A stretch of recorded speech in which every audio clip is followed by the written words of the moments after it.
Audio Jungle.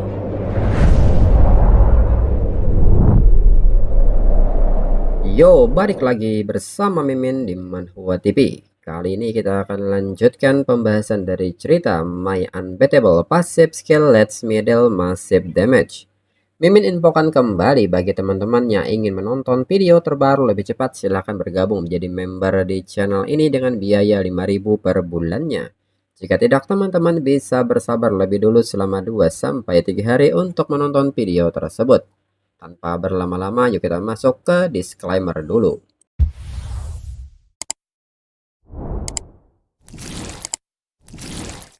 Disclaimer, silahkan abaikan hal ini jika kalian sudah mengerti. Ini peringatan mengenai konten di channel ini. Video ini berisi alur cerita komik yang mempermudah bagi teman-teman untuk mengetahui isi ceritanya dan memahami alur ceritanya. Jika ada kesamaan tokoh, tempat, maupun isu yang sedang hangat, itu benar-benar tidak disengaja. Dan peringatan bagi teman-teman untuk tidak mencontoh atau meniru perkataan maupun perbuatan yang tidak baik yang ada di video ini, karena cerita ini hanyalah fiktif belaka. Jika mengerti, yuk kita masuk ke ceritanya. Kianmo mempersilahkan Rosa untuk mengatakannya. Dalam pikiran Kianmo, hadiah kejutan cukup penting bagi dirinya. Jadi dirinya akan mendengarkan persyaratannya. Rosa mengatakan jika dirinya mengizinkan Kianmo mendapatkan hadiah telur Paskah, bisakah dirinya bergabung dengan organisasi Assassin Luowang dan menjadi pemimpinnya. Hingga pernyataan dari Rosa membuat Zhao Tianfeng sangat kaget dan bertanya apa yang baru saja Rosa katakan. Reaksi yang sama juga ditunjukkan oleh orang-orang yang melihat ini dari balik layar. Qianmo kini bertanya apa yang baru saja Rosa katakan. Kembali Rosa mengatakan jika dirinya mengizinkan Qianmo mendapatkan hadiah telur Paskah, bisakah Qianmo mengizinkan dirinya bergabung dengan organisasi Assassin Everlasting Fake yaitu Luowang dan menjadi pemimpinnya? Qianmo kini bertanya mengenai alasan Rosa yang ingin bergabung dengan organisasinya. Rosa menjelaskan bahwa Dark Brotherhood telah jatuh ke dalam keadaan seperti ini karena para pejabat tingkat tinggi yang bertingkah seperti kayu mati. Seorang pemimpin guild saingan benar-benar berhasil membunuh jalan masuk ke markas besar. Ini bukti yang cukup bahwa matahari guild sedang terbenam, dan itu adalah alasan dirinya. Mendengar hal ini, Zhao Tianfeng pun sangat marah dibuatnya. Lalu Qianmo menanggapi ini dan mengatakan bahwa sebenarnya, bahkan jika Rosa tidak mengajukan permintaan ini, dirinya berencana untuk merekrut Rosa ke dalam organisasinya. Mendengar angin segar ini, Rosa mengatakan jika seperti ini kasusnya, mulai sekarang dirinya akan memanggil Qianmo sebagai Presiden Cheng Qianmo. Qianmo yang maju membunuh Rosa mengatakan bahwa mereka akan bertemu lagi dan memanggil Rosa dengan sebutan Komandan Luo. Bersamaan dengan itu, notifikasi mengatakan bahwa Rosa dari kota Giant Shark telah tereliminasi dan Qianmo kembali mendapatkan 10 poin. Dan notifikasi selanjutnya mengatakan bahwa pemain Qianmo dari kota hujan telah menyelesaikan tugas 3 tahap dari alam rahasia Assassin. Qianmo telah berhasil mendapatkan satu buku pengalaman super yang dapat meningkatkan poin pengalaman sebesar 50 juta poin. Qianmo juga memperoleh material khusus tingkat legendaris, 2 batu evolusi, yang berfungsi untuk meningkatkan peralatan non-unik apapun ke kualitas legendaris dan mengunci level item ke 100. Qianmo mengatakan bahwa ini sepertinya sudah selesai. Selanjutnya mereka akan lihat hadiahnya. Sementara itu di titik kebangkitan kota Tianyuan, para peserta yang sebelumnya sudah dibangkitkan mengatakan bahwa seseorang datang. Mereka pun penasaran apakah itu Rosa atau Cheng Qianmo. Dan saat Rosa berjalan mereka pun kaget ternyata Rosa telah dikalahkan. Rosa pun mengatakan bahwa kemampuannya kurang, dirinya mengakui kekalahannya. Mendengar hal ini mereka tidak menyangka. Mereka semua membiarkan Presiden Everlasting Fake membunuh jalan mereka. Ini sudah berakhir. Tampaknya Dark Brotherhood benar-benar akan mengalami kemunduran. Rosa mengatakan bahwa kemunduran Dark Brotherhood bukanlah masalah 1 atau 2 hari saja. Apakah mereka semua baru menyadari hari ini? Namun dirinya punya pilihan yang lebih baik, apakah mereka tidak ingin mendengarnya? Kembali ke situasi Qianmo. Menurut Qianmo, kedua batu evolusi ini dapat digunakan untuk meningkatkan atribut fase ketiga dari Thousand Blended Umbrella. Adapun buku pengalaman super yang memberikan 50 juta poin pengalaman sekaligus, dirinya dapat menggunakannya sekarang. Hingga saat digunakan, notifikasi mengenai kenaikan level terus muncul berkali-kali.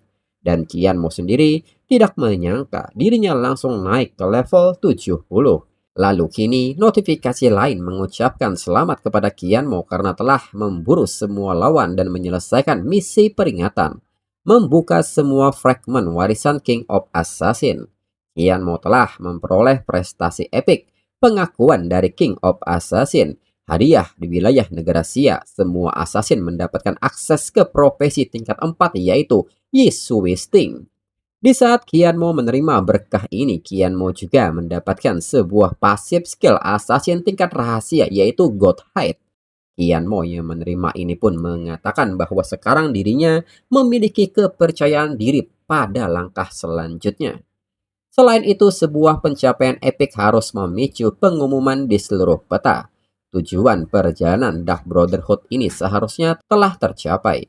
Hingga kini sebuah notifikasi dunia ditampilkan ke semua orang bahwa pemain Everlasting Fake Cheng Qianmo telah menyelesaikan pengakuan prestasi epic King of Assassin. Profesi keempat baru yaitu Yisui Sting sekarang telah terbuka untuk semua kelas assassin di negara Xia. Orang-orang yang melihat ini pun bersorak gembira karena sekarang assassin memiliki arah baru untuk kemajuan tingkat keempat. Mereka menyebut profesi ini terdengar luar biasa. Ini adalah profesi baru yang eksklusif untuk negara Siam mereka. Di samping itu, Zhao Tianfeng yang melihat ini pun mengatakan bahwa ini sudah berakhir. Cheng Qianmo ditakdirkan menjadi gunung yang tidak tertaklukkan oleh profesi assassin. Petugas lain mengatakan jika Qianmo hidup hari ini, Dark Brotherhood akan berakhir. Petugas pun mengatakan kepada Zhao Tianfeng bahwa sepertinya mereka harus mengambil tindakan semua orang secara pribadi untuk mengeksekusi bocah ini. Zhao Tianfeng mengatakan bahwa tidak hanya itu. Segera beritahu orang-orang di Everlasting Fake, hancurkan Everlasting Fake dengan segala cara. Di sisi lain, Rosa yang telah menjelaskan kepada mereka semua kini mendapat tanggapan dari assassin lain yang bertanya apakah maksud Rosa ingin mengkhianati asosiasi dan membelot ke Everlasting Fake. Rosa tidak mungkin sengaja kalah dalam pertandingan. Apakah Rosa menyukai pria tampan itu? Mereka pikir Rosa hanyalah agen rahasia dari Everlasting Fake. Rosa pun bertanya soal mengalah dalam pertandingan ini. Mereka semua dikalahkan oleh Cheng Qianmo. Jika dirinya sengaja kalah dalam pertandingan, bukankah itu berarti dirinya lebih kuat dari mereka semua jika digabungkan? Dirinya membuat pilihan ini hanya karena dirinya tidak tahan melihat Dark Brotherhood diduduki oleh sekelompok semut di posisi tinggi selama beberapa tahun terakhir. Jiang Ling pun bertanya bahkan jika Dark Brotherhood sedang runtuh, kontribusi apa yang telah dibuat oleh Cheng Qianmo untuk membuat mereka bergabung dengan organisasinya. Dan bersamaan dengan kata-kata dari Jiang Ling, notifikasi dunia muncul yang memberitahu soal job keempat assassin. Orang-orang yang melihat ini pun mengatakan bahwa Cheng Qianmo menyelesaikan pencapaian epik, menambah kelas keempat dari assassin, dan akhirnya ada pilihan baru untuk assassin di kelas keempat. Ini adalah profesi unik untuk negara Xia. Rosa mengatakan bahwa sekarang mereka tahu mengapa dirinya memilih Qianmo. Kemudian saat ini di Everlasting Fake, Du Shui mengatakan bahwa Qianmo telah berhasil. Fan Hanyu mengatakan memenangkan kemajuan kelas baru untuk profesi assassin. Kali ini organisasi mereka pasti akan naik ke puncak ketenaran. Tapi Dark Brotherhood mungkin akan menjadi gila sepenuhnya selanjutnya. Du Shui meminta Fan Hanyu untuk tidak khawatir. Everlasting Fake telah memperkuat prasasti guild sehingga sekuat gunung Tai. Mereka tidak akan punya kesempatan. Di samping itu, para assassin yang menyerang Everlasting Fake tidak menyangka orang dari Everlasting Fake benar-benar mencapai sesuatu di bidang profesi assassin. dan orang itu tampaknya adalah Presiden Everlasting Fake. Mereka pun bertanya-tanya apa yang sebenarnya terjadi. Lalu salah seorang dari mereka mengatakan bahwa pesan dari pihak presiden mengatakan bahwa markas dari Dark Brotherhood diserang. Everlasting Fake mengalahkan mereka dalam manuver. Anggota lain pun bertanya haruskah mereka kembali untuk membantu.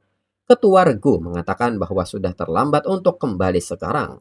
Satu-satunya cara untuk menyelamatkan Guild adalah dengan menghancurkan Everlasting Fake. Karena batangnya tidak dapat dihancurkan, mereka harus menargetkan anggota tingkat tinggi dari Everlasting Fake. Lalu kini berpindah ke depan portal alam rahasia. Orang-orang pun kini sedang menunggu Cheng Qianmo keluar. Seseorang pun meminta mereka untuk tidak berebut membunuhnya nanti. Anggota lain pun mengatakan bahwa mereka akan bertindak sesuai rencana. Membunuhnya adalah hal yang paling penting. Bunuh dia sampai pergi ke titik kebangkitan, lalu bunuh dia untuk selamanya di titik kebangkitan. Hingga Qianmo kini berjalan keluar dari alam rahasia. Qianmo yang melihat ini pun bertanya apakah penyambutan dengan banyak orang ini untuk dirinya. Hingga saat Qianmo melangkahkan kakinya, sebuah jebakan seketika aktif yang mengakibatkan ledakan besar. Namun tentu ini saja belum cukup melumpuhkan Qianmo. Saat Qianmo pergi menjauh, dua assassin seketika melompat maju ke arah Qianmo. Hingga salah satu serangan berhasil mengenai Qianmo dengan telak. Orang ini pun bertanya apakah Qianmo masih mencoba melarikan diri. Qianmo akan mati hari ini, namun nyatanya ini hanyalah sebuah klon dan seketika klon ini meledak. Xiao Tianfeng yang melihat ini menilai bahwa ini seperti yang diharapkan. Qianmo tidak akan terlibat dalam konfrontasi langsung. Mereka akan lihat bagaimana rencana Qianmo untuk melarikan diri. Dan tanpa Xiao Tianfeng duga, Qianmo tiba-tiba muncul serta mengatakan bahwa Everlasting Fake mengirimkan salam kepada Presiden Zhao Tianfeng. Zhao Tianfeng yang mendengar hal ini segera berbalik dengan niat membunuh serta mengatakan bahwa Qianmo sebenarnya tidak lari, sungguh sangat berani. Hingga Zhao Tianfeng kini mengaktifkan sebuah item dengan nama Heart of Lism. Permata Lism Dewa Ruang Angkasa, dia dapat membekukan ruang dalam radius 100 meter untuk sementara waktu, berlangsung selama 1 menit. Qianmo yang terkena ini menyadari bahwa ini adalah aksesoris kelas legendaris. Meskipun radius kontrolnya tidak besar, namun bertahan selama 1 menit penuh sama saja dengan kematian. Seperti yang diharapkan dari Presiden Asosiasi, apakah ini kartu trup Zhao Tianfeng? Dan di saat yang sama, kini bawahan Zhao Tianfeng mengaktifkan skill Annihilation Black Hole dan Immortal Binding Rope dari kedua sisi. Xiao Tianfeng pun menyebut Qianmo sebagai bocah yang sombong. Qianmo akan mati. Qianmo hanya tersenyum menanggapi ini dan bertanya siapa sebenarnya yang tidak punya beberapa trik di balik lengan bajunya. Dan Qianmo nyatanya menggunakan skill God Hide. Ketika menderita kerusakan fatal yang tidak terhindarkan memicu God Hide aktif, mengubah pengguna menjadi God Hidden Assassin yang menentang aturan untuk menyelesaikan pembunuhan. Hingga serangan kedua sisi ini hanya melewati Qianmo dan mengenai anggota Zhao Tianfeng satu sama lainnya. Qianmo kini mengatakan bahwa Zhao Tianfeng kini telah kalah. Lalu anggota lain yang melihat situasinya tidak menduga ini. Begitu juga dengan pasukan yang lain yang tidak menyangka Presiden Zhao Tianfeng telah ditangkap. Mereka pun bertanya-tanya bagaimana ini bisa terjadi. Lalu kini Qianmo bertanya mengenai pendapat Zhao Tianfeng tentang hal ini. Zhao Tianfeng pun bertanya apakah skill barusan itu hadiah karena Qianmo menyelesaikan telur Paskah King of Assassin. Qianmo membenarkan hal itu. Itu adalah skill pasif God Hide. Zhao Tianfeng mengatakan bahwa Qianmo sungguh memiliki keberanian yang luar biasa. Pada saat kritis kelangsungan hidup Guild Everlasting Fake, Qianmo benar-benar berani datang ke kota Tianyuan untuk melakukan serangan pemenggalan kepala. Qianmo menanggapi ini dan bertanya, bukankah dirinya berhasil? Zhao Tianfeng mengatakan bahwa dirinya tidak akan mengatakan itu dengan pasti. Mereka saat ini berada di dalam kota Tianyuan. Bahkan jika Qian mau membunuh dirinya, dirinya bisa bangkit kembali di titik kebangkitan. Dan Qian Mo tidak akan mendapatkan kesempatan kedua untuk menangkap dirinya. Selain itu, dirinya tidak takut untuk memberitahu Kianmo bahwa Dark Brotherhood tidak tumbuh sampai di titik ini tanpa pondasi sendiri yang kuat. Kianmo tersenyum mendengarnya serta bertanya apakah Zhao Tianfeng benar-benar berpikir Everlasting Fig dibangun atas ancaman kosong. Zhao Tianfeng mengatakan bahwa sebaiknya dirinya katakan terus terang. Kali ini tidak hanya satu yang memobilisasi pasukan tempur tingkat tinggi mereka, tetapi tiga kemajuan keempat yang diabadikan oleh Dark Brotherhood selama bertahun-tahun juga sedang menuju Everlasting Fig. Perintah yang dirinya berikan adalah menghapus Everlasting Fig. Anggota lain pun membenarkan hal itu. Meskipun Zhao Tianfeng ditangkap, dia tidak akan mati di dalam kota. Jika Everlasting Fig hilang, apa gunanya satu Cheng Qianmo? Meskipun agak memalukan jika mereka berhasil menghancurkan Everlasting Fig, mereka tetap memenangkan ronde ini. Qianmo menanggapi ini dan bertanya apakah benar seperti itu. Dengan ini, apakah Zhao Tianfeng ingin bertaruh? Zhao Tianfeng bertanya apakah Qianmo mau bertaruh dengan dirinya bahwa Everlasting Fake dapat bertahan. Izinkan dirinya mengingatkan Qianmo. Begitu monumen Guild ditarik keluar, tidak ada ruang untuk pembalikan. Jika Qianmo bersedia mundur selangkah, dirinya dapat membahas kerjasama dengan Qianmo. Qianmo mengatakan bahwa itu tidak perlu. Dirinya percaya pada guildnya. Maka dirinya akan bertaruh dengan Zhao Tianfeng. 2 jam adalah batas waktu terakhir. Berikan guild Zhao Tianfeng. Jika Zhao Tianfeng bisa menghancurkan Everlasting Fake, dirinya akan berbalik dan pergi. Zhao Tianfeng menanggapi ini dan meminta anggota yang lain untuk menunggu. Jika mereka masih bergerak dalam keadaan seperti ini, mereka akan benar-benar menjadi bahan tertawaan, seperti yang diharapkan dari pahlawan negara Xia. Cheng Qianmo mendapatkan sedikit kekaguman dari dirinya.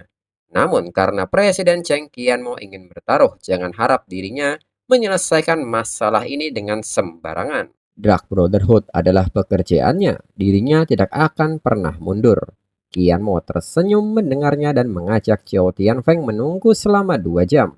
Dan mereka akan melihat hasilnya.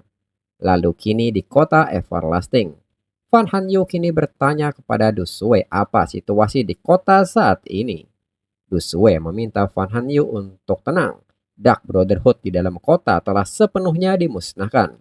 Sekarang mereka hanya menunggu kembalinya Qianmo.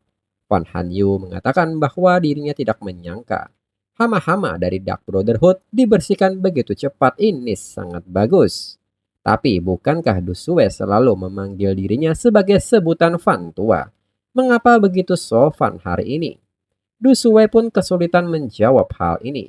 Fan Hanyu bertanya apa yang telah orang ini lakukan kepada Du Shui. Orang ini pun seketika membuka penyamarannya dan mengatakan bahwa awalnya dirinya ingin menggunakan identitas ini untuk mendekat demi sebuah pembunuhan. Tetapi seorang ahli tingkat keempat memang tidak mudah tertipu. Adapun Du Shui seharusnya dia sudah mati sekarang. Dan di saat yang sama Fan Hanyu maju menyerang orang ini hingga membuatnya terlempar sangat keras. Fan Hanyu mengatakan karena tidak dapat menarik monumen guild mereka, orang ini malah menargetkan orang-orang dengan tingkat tinggi di Everlasting Fake. Dark Brotherhood memang sungguh naif. Orang ini mengatakan bahwa Dark Brotherhood telah dimobilisasi dengan kekuatan penuh. Hari ini tidak satu pun dari anggota Everlasting Fake tingkat tinggi yang akan lolos. Dalam pikiran Fan Hanyu, saat ini selain dirinya, Qin Yonchang, Jiang Wenliang, dan Du Shui, semuanya adalah profesional lifestyle. Jika mereka adalah targetnya, maka habislah sudah. Namun tiba-tiba Fan Hanyu mendapat sebuah komunikasi. Dan ternyata itu dari Huang Tian. Huang Tian bertanya apakah Fan Hanyu bisa melihat mereka. Fan Hanyu kaget dan bertanya mungkinkah mereka semua sudah kembali. Huang Tian membenarkan hal itu. Mereka kembali dari pelatihan khusus mereka. Du Shui pun bertanya apakah Fan Hanyu baik-baik saja. Dirinya baru saja dikelilingi oleh orang-orang dari Dark Brotherhood. Berkat Huang Tian, dirinya baik-baik saja. Huang Tian mengatakan bahwa setelah menerima perintah dari Qianmo, mereka semua telah kembali. Fan Hanyu kini bisa beristirahat dengan tenang, sisanya serahkan kepada mereka. Fan Hanyu bertanya mungkinkah mereka kembali ini adalah rencana cadangan yang disusun oleh Qianmo. Lalu kini Ruoshi mengatakan bahwa dirinya telah menjaga di sisi Jiang Wenliang. Dia aman sekarang. Qiuling juga mengatakan bahwa Qin Yongchang juga selamat. Wang Fugui kini bertanya kepada Zhou Xue dan Li Menghuo, apakah mereka sudah siap. Setelah dirinya selesai membangun susunan sihir, mereka yang tidak termasuk dalam Everlasting Fake akan ditandai. Zhou Xue mengatakan bahwa dirinya mengalami sedikit masalah di pihaknya. Dirinya rasa menemukan sarang dari Dark Brotherhood. Zhou Xue pun bertanya-tanya mengapa dirinya begitu sial hingga kini mereka semua menyerang Zhou Xue.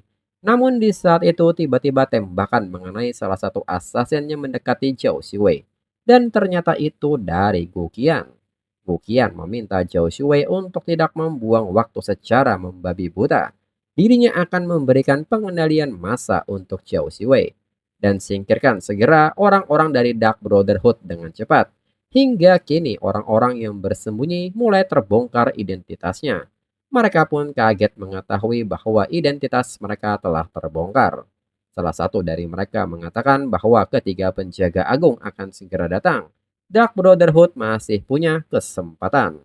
Dan tak berselang lama, tiga orang kini terbang mendekat. Salah satu dari mereka bertanya apakah ini Everlasting Fake. Salah satu penjaga Dark Brotherhood dengan kode nama Snacktron mengatakan, sulit dipercaya ini adalah Google yang ditakdirkan kurang dari 5 tahun yang lalu. Skalanya sudah sebesar ini. Penjaga lain dengan kode nama Warp Venom mengatakan tidak heran Jiao Tianfeng meminta para penjaga untuk turun tangan.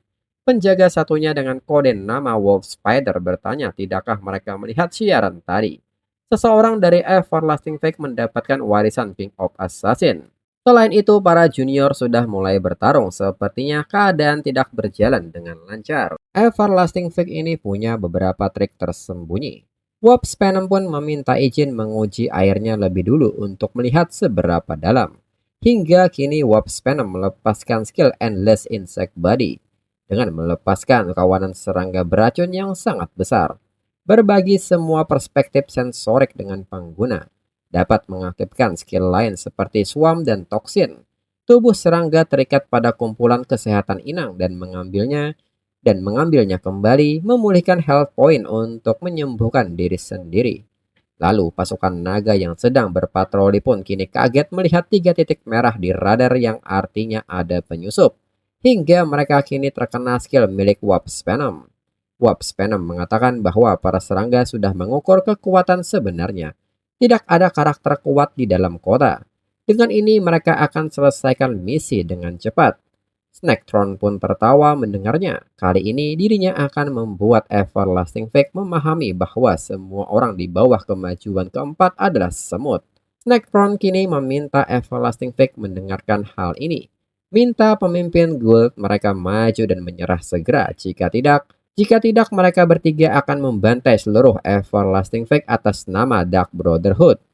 Sementara itu, Fan Hanyu mengatakan bahwa informasi dari pasukan patroli bahwa ahli kemajuan keempat telah tiba. Tampaknya ini adalah pondasi tersembunyi dari Dark Brotherhood. Gu Qian mengatakan 3 kemajuan keempat ini agak rumit. Everlasting Fake hanya memiliki Fan Hanyu sebagai veteran kebangkitan keempat. Dirinya baru saja naik ke kemajuan keempat. Mungkin dirinya bisa melawan salah satu dari mereka. Huang Tian dan Zhou Xue juga hampir mencapai tingkat keempat. Mungkin mereka juga bisa bertarung. Huang Tian membenarkan hal itu dengan kombinasi keahlian dirinya dan Zhou Xue. Mereka mungkin bisa menahan satu. Fan Hanyu mengatakan meskipun mereka memiliki kekuatan untuk bertarung, bertempur dalam markas mereka sendiri berarti upaya bertahun-tahun yang telah dilakukan untuk kota Everlasting mungkin akan hancur. Bagaimana dirinya harus menjelaskan ini kepada Qianmo? Lalu tiba-tiba seseorang kini berteriak dan menyebut 3 penjaga Dark Brotherhood sebagai jajingan kecil serta bertanya, omong kosong macam apa yang dilontarkan seperti itu di sini? Gu Qian pun bertanya suara siapakah ini? Sedangkan Fan Hanyu agak familiar dengan suara ini dan ternyata suara itu berasal dari Ling Xiao. Ling Xiao bertanya, bukankah Snacktron ini adalah Wan Tiansheng? Mengapa Wan Tiansheng muncul di sini dengan berpakaian seperti ini? Huan Tiansheng pun kaget dan bertanya mengapa Ling Xiao ada di sini. Dan chapter berakhir.